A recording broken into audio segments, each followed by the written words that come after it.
You can't live your life dictated by fear.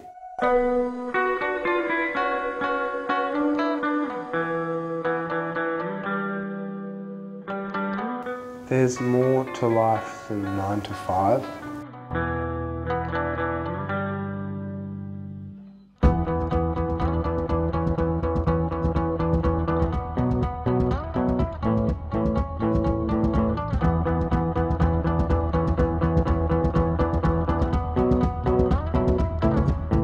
I was really happy that I was coming to Adelaide. On the airport, and there's not many people around the airport, and I just had my headphones and I had a lot of time to kill, so I just started dancing a little bit.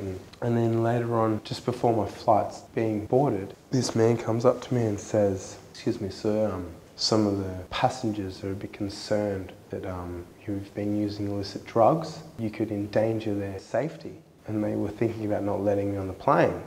This got me really worried and concerned. That just from me enjoying myself and just having a little dance and a little jiggy, that people thought that I was, you know, a madman or on illicit drugs and that I was going to hurt people. See, kids can kick and scream and tantrum and yell and somersault and backflip and do whatever they want. And people are like, oh, it's just kids, you know, they can do whatever they want. But the second an adult chooses to let their hair down in a respectful way, just shaking it out. You know, people look so badly upon that, and it's so sad. People have the right to express themselves, and I chose to do that, and it threatened my chances of flying to Adelaide. And it just made me think about society and how they view things that are different. They're very scared of things that are different, and everyone's different. You know, no one's the same. And we should be very accepting of that. And you've got the faith that I could bring paradise. I'll forgive and forget before I'm paralyzed. Do I have to keep up the pace to keep you satisfied? When you see fear, it's crippling, it's terrifying. It can really put you in your place and shut you down and discourage you and keep you from moving. A man once told me that fear is false evidence appearing real, and that spoke volumes to me. Stepping through the false evidence appearing real has been very freeing, and realising that the fear is just such a pushover when you see it for what it actually truly is. So knowing that fear is just pretty much a figment of our imagination, whatever it is that you want to do, you can do. Because fear shouldn't stop you from doing that, but fear does stop people from doing things that they want to do, that they desire to do. You can't live your life dictated by fear.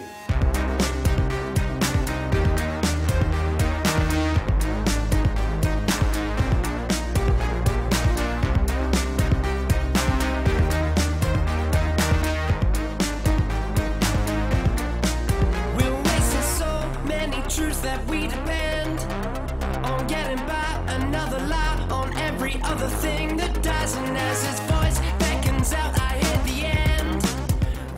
There's a few stresses in life, and I can understand why people get a bit cranky, a bit upset, a bit sad, a bit angry. And there's certain things that happen to people in life that make them hard. And there were certain things in my life that happened that made me very hard. I had to wipe the slate clean. I had to forgive people. And then I had to find a new source of joy, because the streets didn't give it to me, the alcohol didn't give it to me, and the drugs didn't give it to me. It makes me happy, going against the fear. It's liberating, and that's what makes me happy, being liberated. That's what gives me my joy. That's what sustains my happiness. The end of trauma slowly setting in. My body seems to stop and freeze. Stop. Not just that's the way I feel. Stop breathing. Imagine none of this is real. Stop. I think some things that people can do to make life a bit happier. One of my philosophies is talk to people as if they're already your friend. People don't smile at people anymore.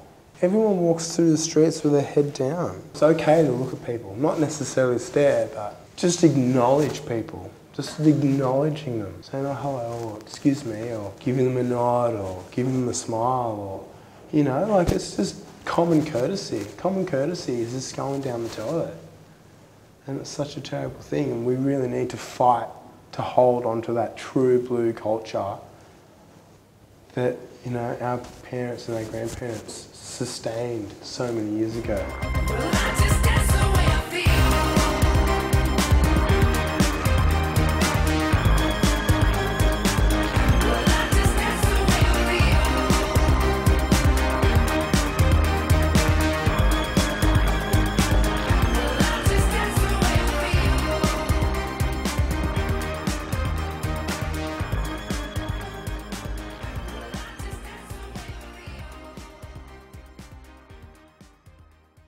You need to open your arms to have a hug. Being open, being willing to share yourself wherever it may be. Whether it's Adelaide, Melbourne, Brisbane, Sydney, you know, Cairns, Perth, London, Paris, Rome, New York. Wherever you are, having those arms open, as hard as that may be sometimes, there's this good thing about humanity where some people see weakness and they don't take advantage of it. Let's go put this into practice.